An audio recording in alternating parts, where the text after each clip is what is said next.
Hey, it's Bill, and you're tuned into the Pennsylvania Rock Show, featuring the best unsigned rock and metal the Pennsylvania has to offer, right here on PARockShow.com, MegaRockRadio.net, and 107.1 FM St. Louis, Missouri, XRPRadio.co.uk from the Highlands of Scotland, RootarooRadio.com from the beaches of San Diego, California, BuildAScene.com/radio here in the thriving metropolis of Leechburg, Pennsylvania. I feel like I forgot one. I did. AltRockRadio.ca from Hamilton, Ontario, Canada. This is episode number 624 of the Pennsylvania Rock Show. With me tonight is Luke Welts. What's up, Luke? Hey, Bill. How you doing, man? I'm doing well. This is a episode. I believe it's the second time you've been on. Yes. We were here previously, I think last year sometime, probably around summer. I think it was episode 581, if I looked correctly today. So a little more than 40 episodes ago. A lot's happened. I don't know who Fox Galaxy Gamer is, but yes, you are correct. It is very much a mouthful trying to get all those stations out at the beginning. Oh, I am definitely feeding back. And this time it's not my mic. So it's probably me. We'll deal with it. So I was looking at. Oh, maybe we won't. Can you try the headphones again? Yes, sir. Yeah, I was just about to say. Oh, it's my daughter. Hi, Emmeline.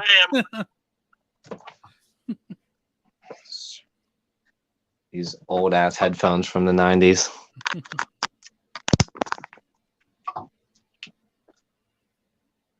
All right, how are we on that? Hello. Am I coming through your headphones? Not the headphones. I can go in the mic settings and probably change it up there. Yeah. Yes. Okay, audio. Technical difficulties. Speaker We'll wire. get through it. I think I got you now through the headphones. Yes. Check. Yes, I can hear you now. Mm-hmm. Okay, that should do it. So awesome. You missed while you were moving around. Fox the Galaxy Gamer that I didn't know is my daughter. Oh my gosh. She's your biggest fan. She's never popped on. Now I'm a little worried. We'll keep it PG. All right. So as I started to say before we started having the echoing issues, I went on your website earlier, and I don't know if this is new or if I just missed it last time. Besides being in the Luke Welts band, you also perform with Big Trouble and 18 at Heart. Mm-hmm. That is a new development. It started at top of this year. Mm-hmm. You want to tell us a little bit about both of those bands? Yeah, I spent a lot of money on a new keyboard because I needed something that would give me all the synths, all the pads, and all the different kind of stuff for that type of music. And I wasn't really playing that kind of music before. So I went to N-Stuff. I got myself the newest Yamaha MX88, newest synthesizer that they have. And I'll admit, it was one of the, not the biggest hurdle, but it was definitely a hurdle in the path that I've been doing music for, because before the keyboard I have now, I was mostly just working with a simple setup, about 7 tones, mostly grand piano, because I do a lot of solo acoustic. I do a lot of acoustic and acoustic open mics, so I would use it for that.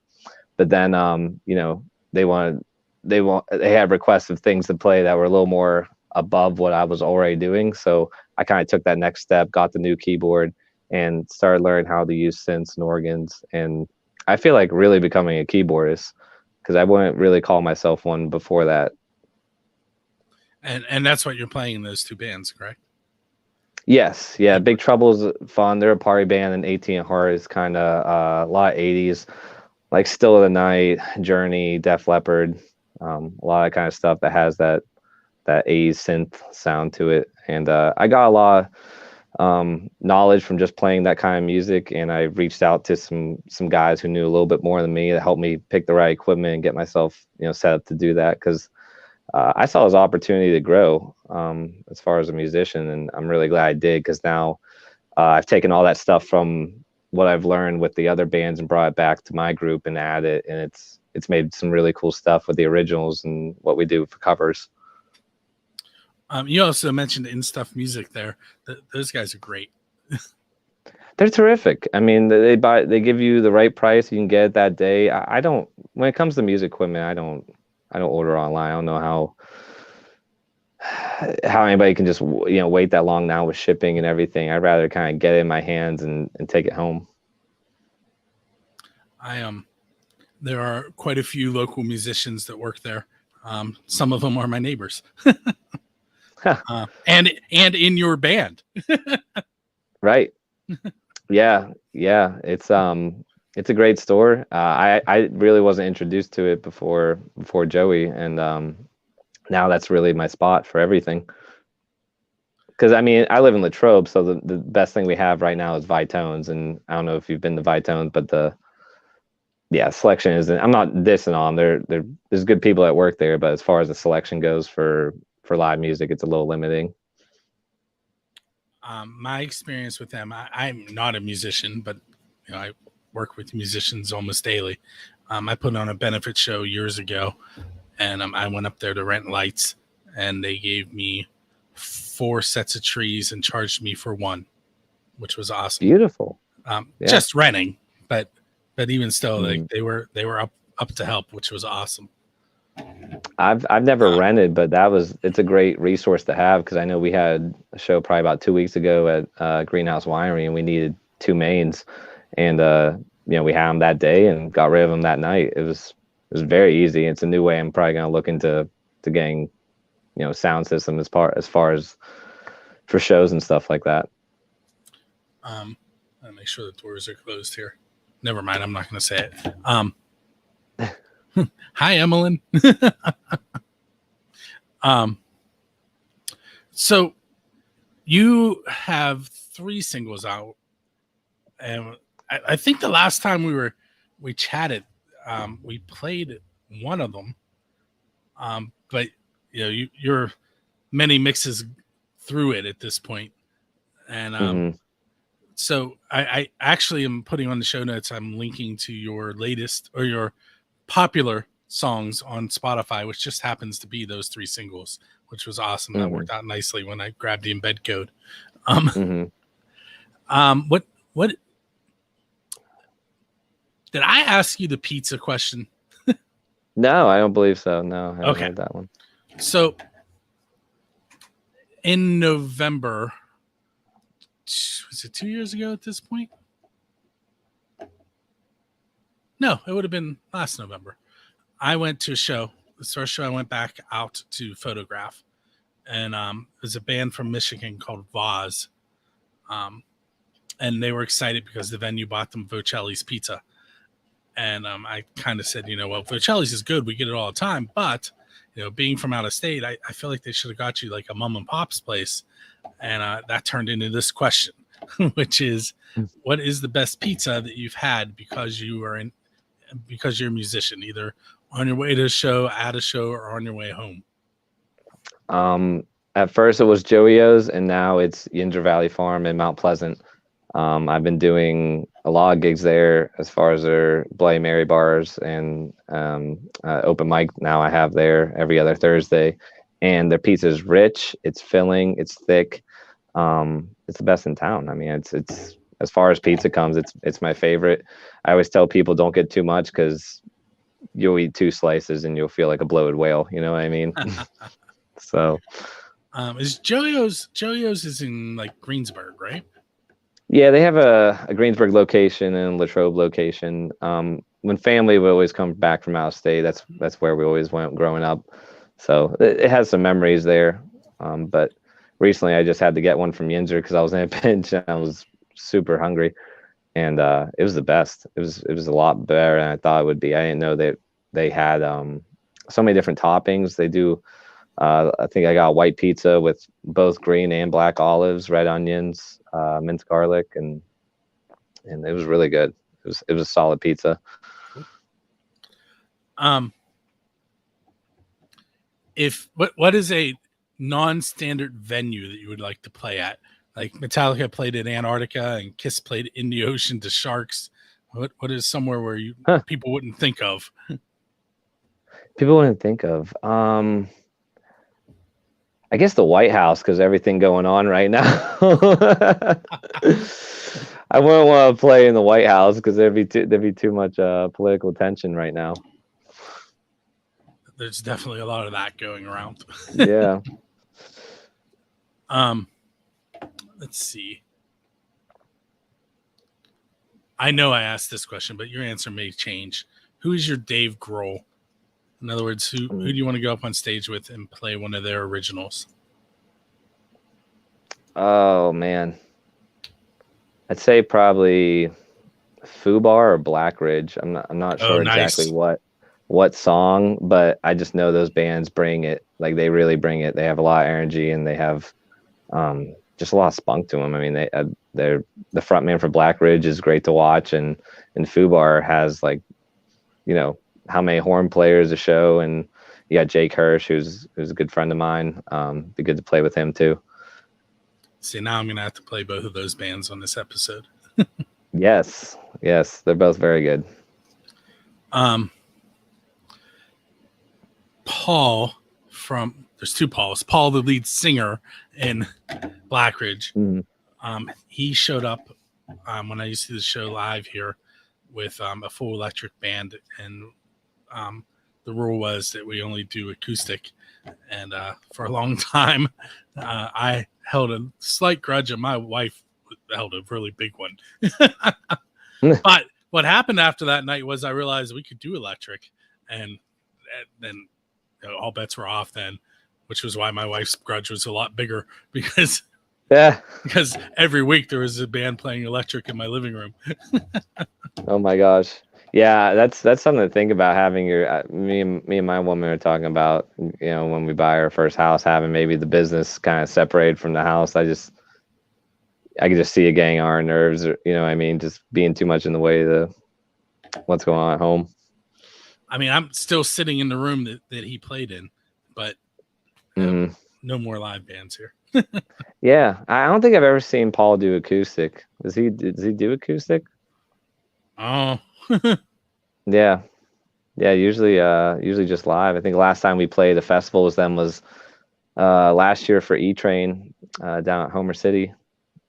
That was a good time, and they had the lights all set up and everything. They were closing the night out. So yeah, they kick ass. They're a really good group of guys. And I actually had Jake on a couple episodes ago. Yeah. And unfortunately, at the end, I told him, you know, his scans were coming up, and we were talking about it. And I saw he got some good news, but he also got some bad news. So anyone who was following along with Jake from Fubar, you can go read that. Mostly good news, some bad news. Yeah.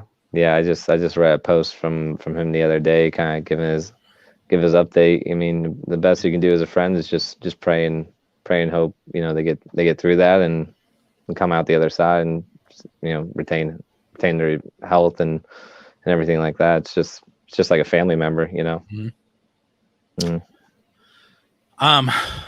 So we will play. I'm trying to think which song. We played the title track, so we'll play a different one for Fubar. And then Black Ridge, I have quite a few of their songs. We'll figure that out later. Right. Good Looking Corpse, didn't that just come out? Recently? I do have that one. That one's fun. I've seen him do that live a couple of times. That is a really cool song. Hey, well, let's do this. If you were going to build a band from the local scene to manage that you are not allowed to be in, and nobody in a band that you're currently in is allowed to be in, who would you put in the band? So I'm just the manager. No, I can't sing or anything. Nope, just managing. Okay. All right, just managing. On guitar, I'd have. Oh shoot, never mind. Let me start on drums. So on drums, I would have Dave Blake. On drums. On guitar, I would have Probably Nicky Nails. Nicky Nails is he has a lot of good influence in like grunge and metal, and he can play pretty good. Bassist, I would go with probably Bruce from Big Trouble. Bruce is a really good bassist. Lead singer, I probably go. I don't know her first name, but whoever the lead singer is from Willow Hill. I forget her Oh, first name. well, I can't think of her name or his name. Right. There's a second backup. There's a girl who's on the up and coming. I just saw her last Thursday out the Wicked Googly. I believe her name is Leah. I didn't get her last name, but she stunned the whole room like last week at open mic, like standing ovation, everything. And I've never seen her before. Apparently, somebody said she's from South America, and that was her first time doing an open mic, like here in the local scene. I'll try to send you her stuff, but she's great. I mean, she's really awesome. I'm Googling Willow Willow Hill. It's not helping much. Here we go. Maybe. Let me see what I got.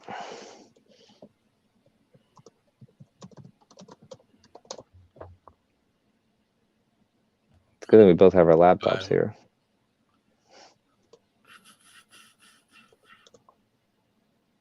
CT Fields and Alexandra. Yeah. And they were in Love Betty, for anyone who's been paying attention to the scene that long ago. I remember when I used to work at Sharky's in on the plaza in Latrobe there. They were still Love Buddy, and I was working there, and they would come in and play. Yeah, I actually, back when I was first introduced to them, I was on a station from Texarkana, Texas, and he was playing them, and they were from Pennsylvania. I believe they actually live in Tennessee now, if I remember correctly.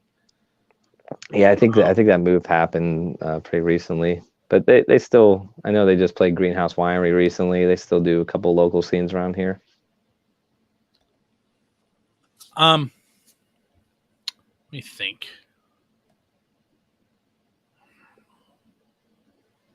Oh, tell us a little bit more about the open mic at Yinzer Valley Farms. Yeah, we just got that going, so it's every other Thursday. It's been a little difficult with the weather because it's an outdoor setting. I think the first night I had to pull out the tarp and everything, kind of have a little rain delay. But other than that, we've had a good turnout. We get about 7-8 signups, and there's a whole bar outside and everything. And Mike, who's the owner of Yinzer, he's let me come in there because I started playing there on Sundays, like every other Sunday for Bloody Mary Bar, and then I've been searching for a place to kind of host my own open mic, and I figured, well, since I'm here every other week, why don't we try, see what happens. And first night was a great turnout. It's acoustic, but I bring a lot of stuff if bands want to do like an acoustic setup. I have a bass rig, a cajon, an amp for the guitar, and everything. So sometimes we get some solo artists, sometimes we get a 3-piece, and it's been really good since the start. I can't really say too many bad things about it, besides, like I said, the weather's been a little difficult, but other than that, it's been really good. And that is in Mount Pleasant, correct? Yeah, it's right behind the Marathon gas station in Mount Pleasant. But it's called Yinzer Valley Farm. It used to be something else. They have weddings there, big events. I know Big Trouble's playing there for a wedding next month on the 30th. I'll be with them then. And we also do that New Year's Eve gig. We did that last year there, and that was really fun. I hope we get to go back and do that this year. All right. So here's that moment where you get to play MTV Storyteller and tell us about the track Mr. Hollywood. Yes.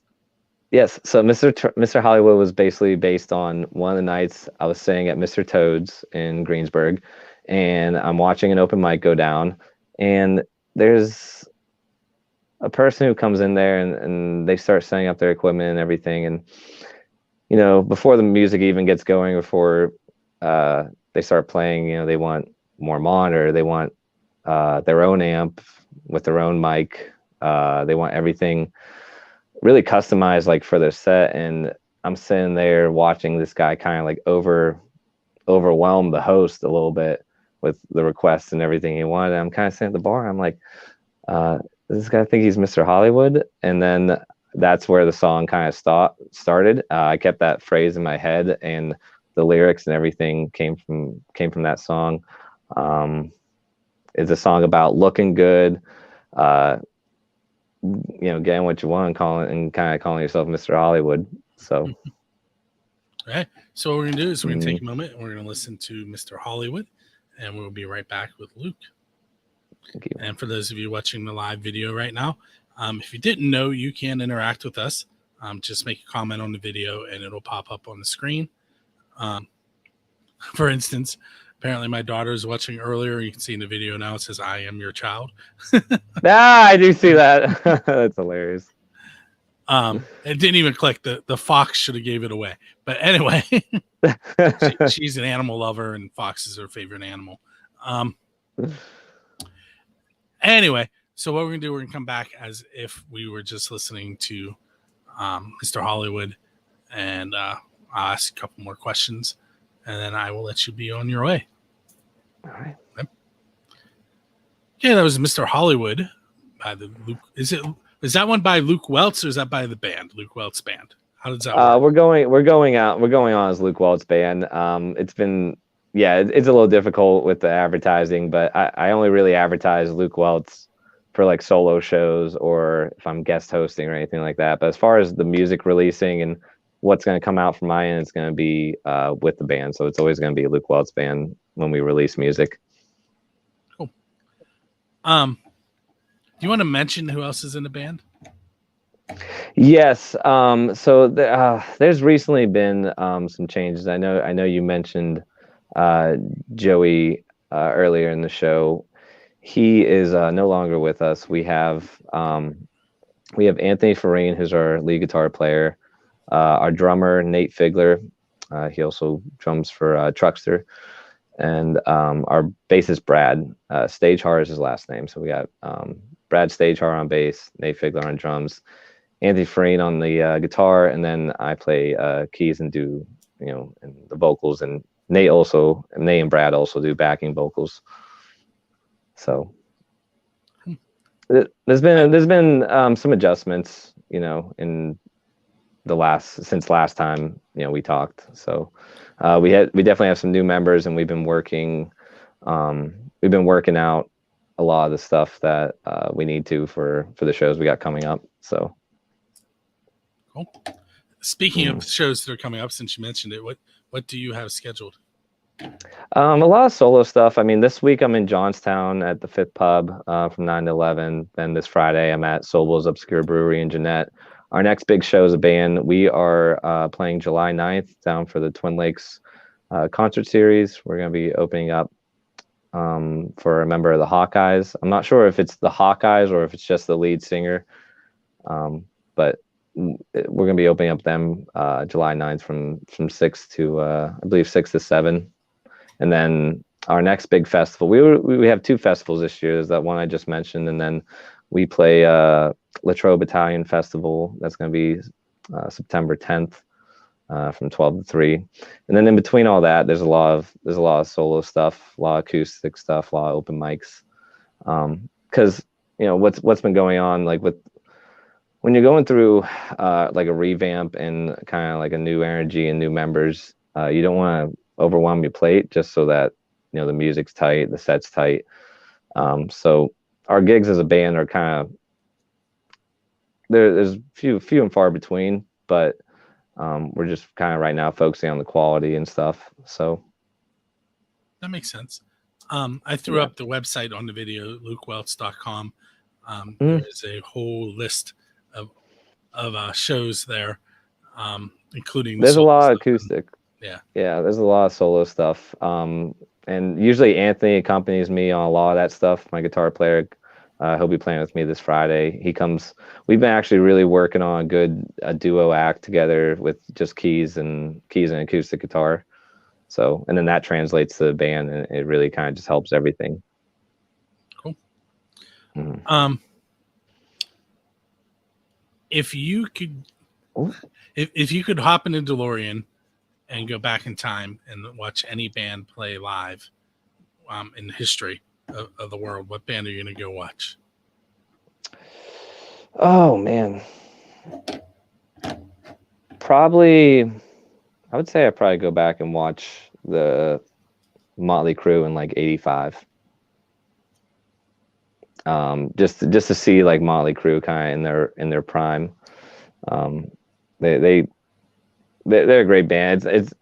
And they also have that whole documentary Dirt that came out, which I really liked, and I still like watching them now. I also like watching Dio. I think a lot of the 18 at Heart stuff's coming in because I've been playing a lot with that kind of music, and just those bands back then had so much energy and they could really grab a crowd, where I feel like now it's like kind of like not cool. I mean, you got still have a good show and get people going, but I feel like back then they could just do more things, more what they wanted to do. They didn't have to worry about the public as much. About offending people? Is that what you're trying to avoid? Yeah. I'm trying not to get banned today. I mean, but who knows? We'll see. Yeah, you have to. I feel like now, if you're trying to sell the act, you gotta think, all right, what in this act might offend so and so or such and such, and you don't want to hurt your audience. So,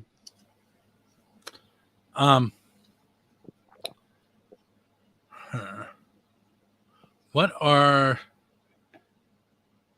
some of your favorite venues to play at? Favorite venues?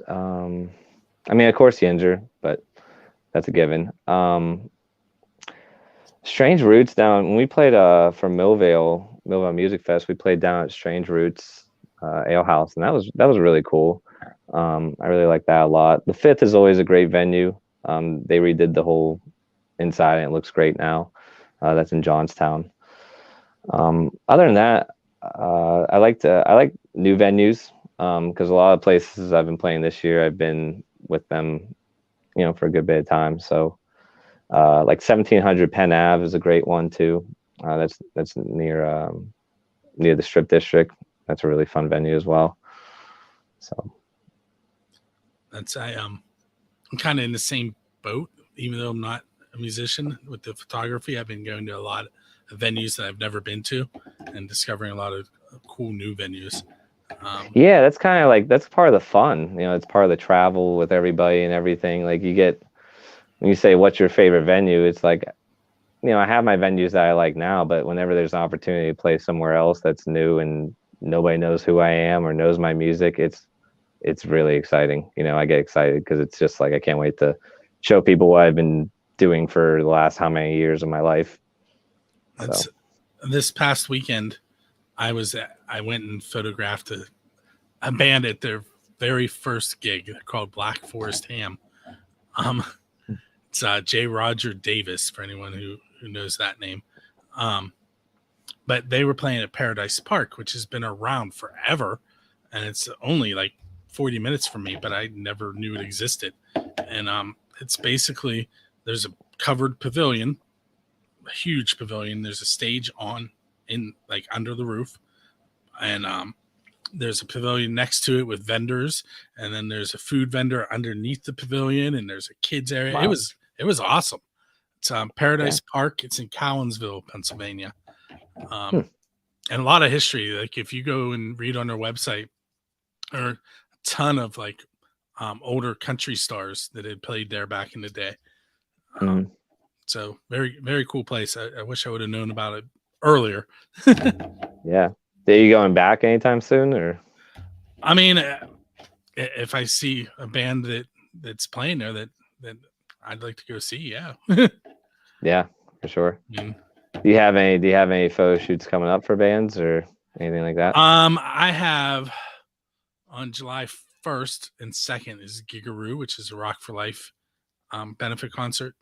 I will be at that.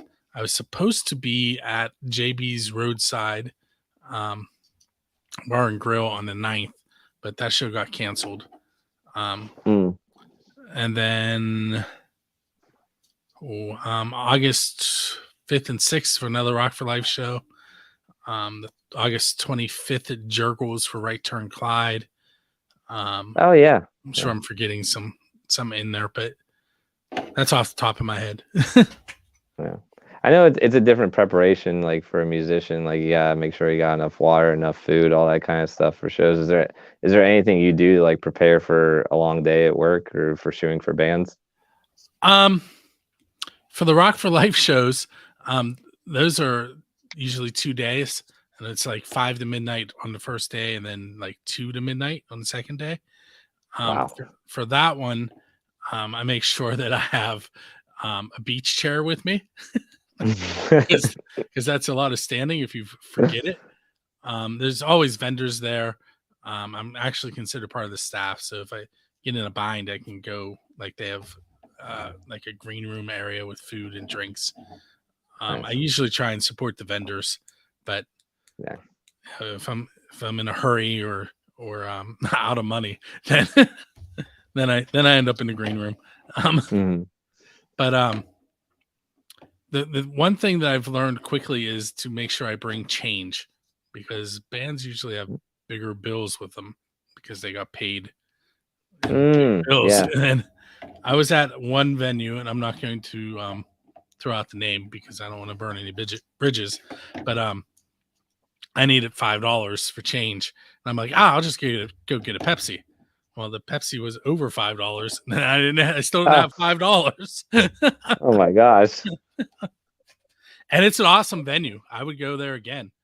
I might not buy the Pepsi, but you kind of need change, like for the band too, because at the end of the night they give you the bills, and you try and make an even cut. Like, how do we split $350 4 ways, or some larger amount? It's like, it's a little difficult. Yeah, so having change is definitely helpful.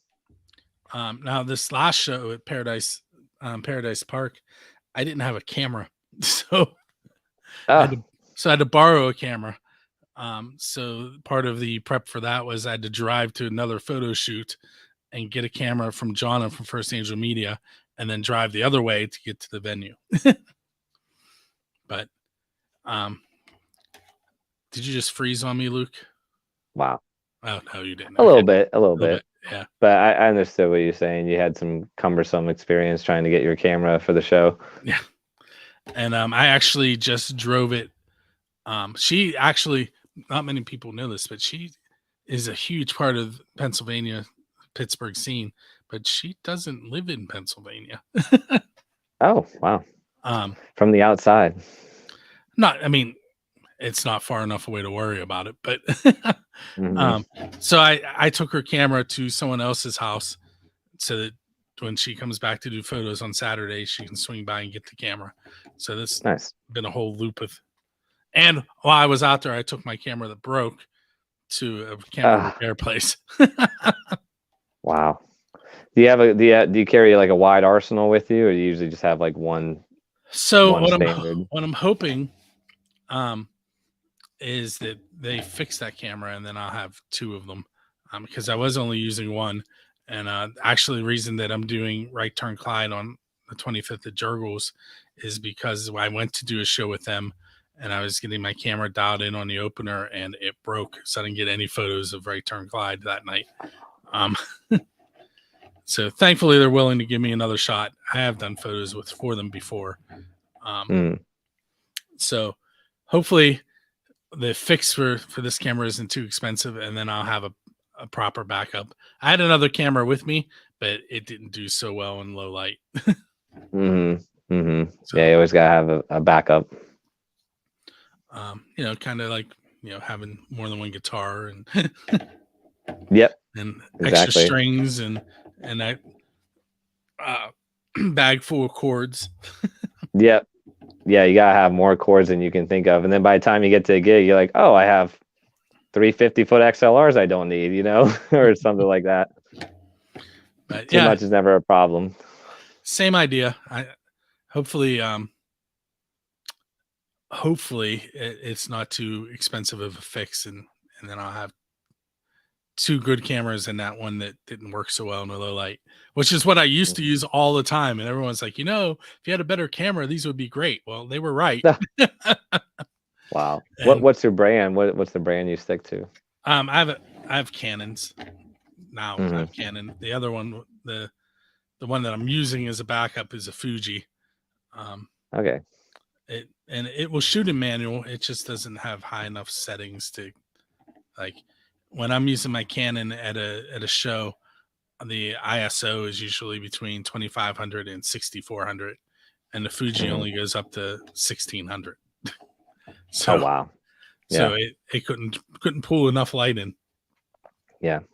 But Yeah, I was just curious. I wanted to ask you because my woman who helps us run sound, she's looking into getting the cameras and stuff, and it's not really where I put my knowledge at as far as taking photography and stuff like that. So I'm just and curious.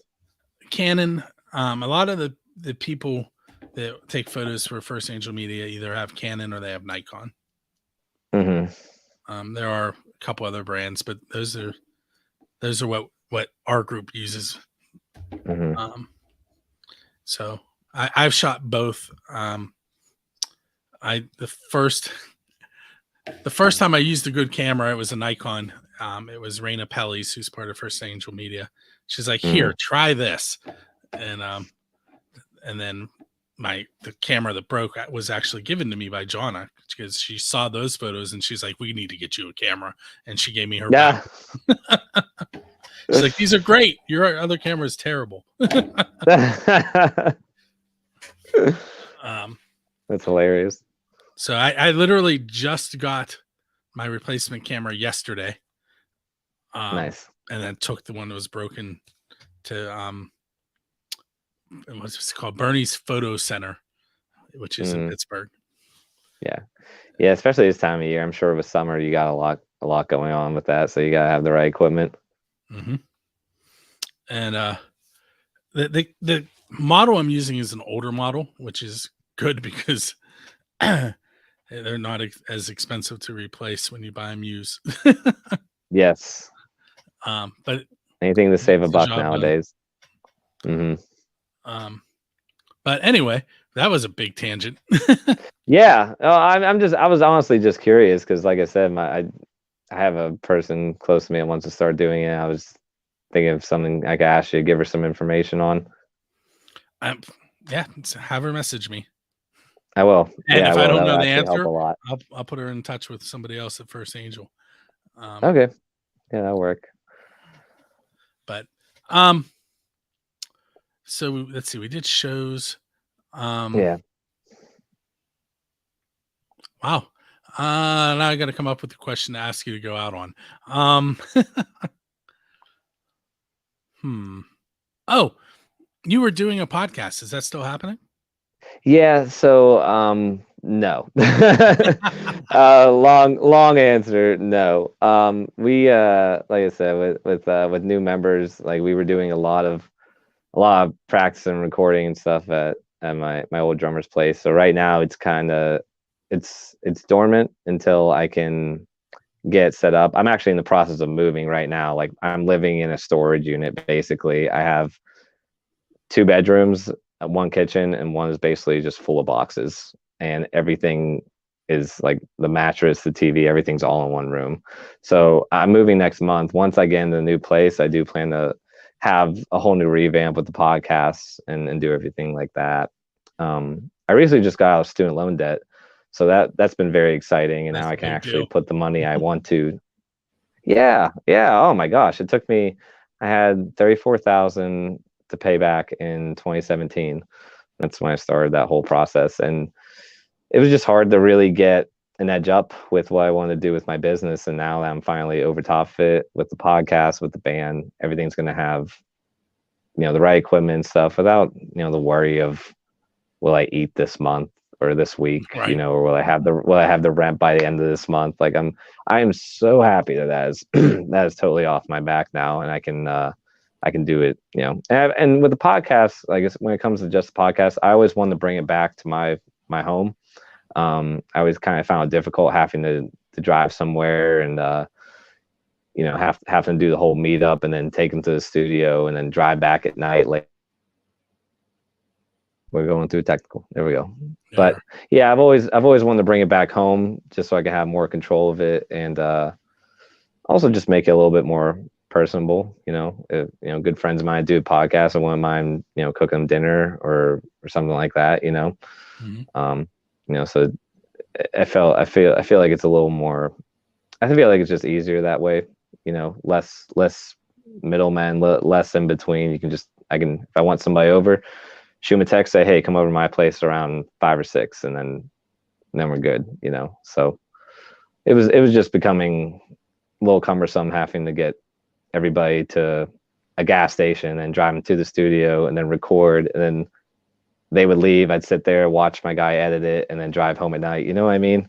Mm-hmm. Like, just a lot of steps that I felt like were unnecessary. And now I'm being patient until I'm supposed to move in next month. So I would say I probably have the podcast going back up again before the end of summer.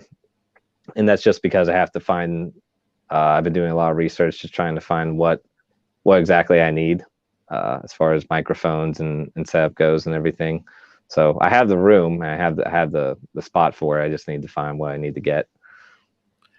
I used to have a 12-channel Behringer mixer sitting over there, and a headphone amp and a gate limiter, and then I had a little 4-channel Behringer that I would use as a line mixer, and now I just plug in the XLR and use it, or the USB mic. Yeah, I have all that stuff still, but it's now that there's not live bands, it's so much easier to just plug in this mic. Mm-hmm. Yeah, if anything, I'll do live music. I'll probably just keep it acoustic, I imagine, because that's the way we were doing it before, and I got to see how that was pretty, sort of simple if you got just a guitar player with vocals. Mm-hmm. But I back up again. I know I didn't really announce the official end of it, but I just kind of let it simmer out until I can kind of come back with the whole revamp. I think I might even change the name too. So I probably, if I wasn't 79 episodes into my other podcast, I would change its name. Yeah, it's 3 questions in a song, but I usually ask like 15 questions. I always found the hardest part with hosting was just kind of keeping it going. You set up all your questions and everything, and then there's just a point in the show where you're like, what do I do? I'm out of questions, and you kind of got to go off of tangent and instinct. And sometimes that's a good thing, but sometimes you listen back and you're like, why did I say that? You know what I mean? I have very few times do I have anything, this thing sound terrible, anything prepared ahead of time where I have the questions ready. But that's sort of because of the way the show started out. It literally, bands would come to my house and they would play live, and we'd have a party at my house and just stream it live. So yeah, it was born out of chaos. So what I was thinking. I had a really good conversation with a buddy last week. I was at an open mic, and I got him going on something that was so rich. It was such a good topic, and it was funny. The way he said it was great. And I'm trying to think, and I think this is something maybe for the future. I want to be able to, because I go out a lot, I'd rather have my podcast mobile somewhere at like an open mic night where I'm not even hosting it. I'm more or less just kind of, chorusing around the bar with people, and almost kind of have them not know what's going on. Of course, ask them if it's okay to release it later, but I want to find something that I can catch those moments that I have with people when I'm out. I'm just like, this is gold. You know what I mean? So some candid moments. Yeah. I mean, is there anything you can think of as far as when it comes to like sort of concealed and mobile to do podcasting? I mean, there are. I wish I could remember the name of the brand now, but they're little. You see reporters use it all the time. They're little recorders. They're like handheld, and they have like 2 mics on them. Yeah. People use those to do mobile podcasting all the time. Right. So like you could just have it sitting on the bar while you're talking to somebody. But you Yeah. do have to be careful because I believe in Pennsylvania people have to know that you're recording them legally. So Oh, yeah. yeah. Eh. It's Um, almost probably more of a danger. I mean, it's risky, yeah, but I swear some of the best stuff comes out right there. but yeah.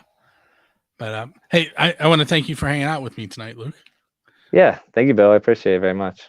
And make sure you check him out at lukeweltz.com. That's LUKEWELTZ.com. If you've been watching the video, it's been below me for about the last 20 minutes. What's going to happen next? You can hear some more of the best unsigned rock and metal that Pennsylvania has to offer. Then you'll hear from John American Hill, Jack Lane. When that happens, you'll know that the show is ending, but that doesn't mean that you should leave the station that you're listening on. Most of the stations are going to play some more unsigned and independent music, and you may find your next favorite band that you never heard. My name is Bill. This has been episode number 624, and we'll see you next week.